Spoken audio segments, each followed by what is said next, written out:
खबर प्रयागराज से है, जहां प्रयागराज की प्राचीन परंपरा को निभाते हुए हथौड़ा बारात का भव्य आयोजन किया गया। इस परंपरा में होली मनाने का एक अलग ही अंदाज दिखाई देता है। बारात की खासियत है कि शहर की सबसे घनी आबादी मीरगंज से यह बारात निकलती है और होलिका दहन की पूर्व संध्या पर इस भव्य हथौड़े बारात का आयोजन किया जाता है। बारात को लेकर वेदों पुराणों में जिक्र है कि जब भगवान विष्णु प्रयागराज में अक्षय वट के नीचे विश्राम कर रहे थे तो उनके द्वारा पुनः दुनिया की उत्पत्ति के बारे में विचार आने पर भगवान विश्वकर्मा के द्वारा हवन पूजन किया जाता है, जिसके पश्चात हथौड़े की उत्पत्ति होती है।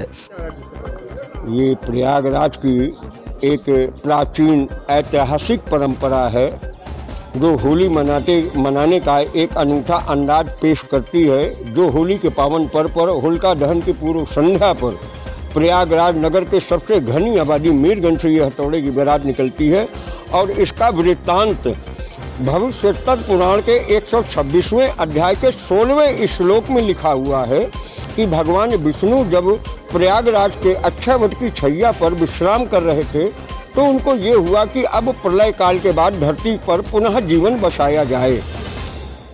उन्होंने भगवान विश्वकर्मा का आवाहन किया। भगवान विश्वकर्मा आए, उनको आदेश दिया गया कि आप पुनः इस नगर को, इस प्रदेश को, इस देश को बसाने की व्यवस्था कीजिए। तो उन्होंने ये सोचा कि हम बसाएं तो कैसे बचाएं, कोई यंत्र ही नहीं था तो किस चीज़ से बचाएं।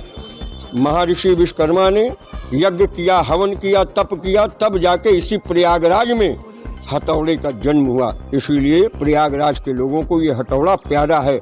इसी मान्यता के आधार पर प्रयागराज में हर साल हथौड़े की बारात का भव्य आयोजन किया जाता है। इसके साथ साथ मान्यता यह भी है कि पुराने समय पर एक राक्षसी निवास करती थी जो कि नगरवासियों को काफ़ी परेशान भी किया करती थी, जिसके पश्चात उसको भगाने के लिए ढोल नगाड़े और शोरगुल करके होली मनाने की प्रथा भी चली आ रही है, ताकि जैसे पिछले समय पर विपत्तियों से दूर होने के लिए इन मान्यताओं को आज भी मनाया जाता है। इसी क्रम में इस बार इस हथौड़े बारात में कोरोना महामारी के लिए भी कुछ खास किया जा रहा है। बारात के अध्यक्ष श्री संजय सिंह के द्वारा बताया गया कि इस बारात में कोरोना महामारी से निजात पाने के लिए कद्दू की बलि दी जाएगी, ताकि कद्दू के आकार रूपी कोरोना का भी इस होली में अंत हो और दुनिया एक नई दिशा की ओर अग्रसर हो।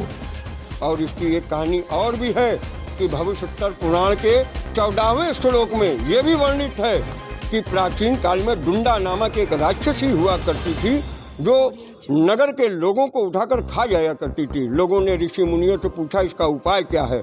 ऋषि मुनियों ने कहा कि होली के अवसर पर खूब ढोल नगाड़ा बजाइए, शोर कीजिए, ढोल नगाड़ा बजाइए, शोर कीजिए, इससे डुंडा नामक राक्षसी भाग जाएगी। इस नाते भी हम प्रयागराज वासियों को ये हथौड़ा अत्यंत प्यारा है।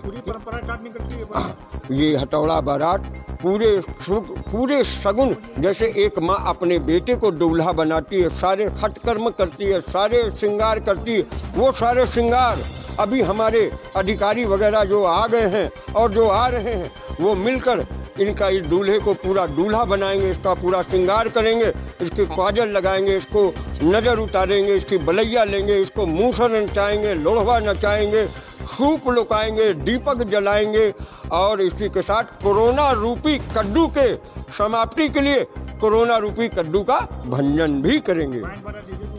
बिल्कुल, बैंड बाजा, डीजे, भांगड़ा, हाथी, घोड़ा, ऊँट, सारी चीज़ें आपकी बारात में इस प्रयागराज का गौरव बढ़ाने के लिए, क्योंकि शहर का ये परंपरागत कार्यक्रम है तो उसको बढ़ाने के लिए ये सारी चीज़ें उपस्थित रहती हैं। हाँ बिल्कुल, ये प्रयाग की एक नई परंपरा भी बन गई है पिछले 60 वर्षों से कि हथौड़ा बारात के उठते ही प्रयागराज नगर में होली का उत्साह चरम पर आ जाता है। संजय सिंह, संयोजक, हथौड़ा बारात के समाप्ति के लिए है जो आज हमारे पूर्व कमिश्नर साहब, हमारे पंकज जायसवाल जी, हमारे डॉक्टर बी के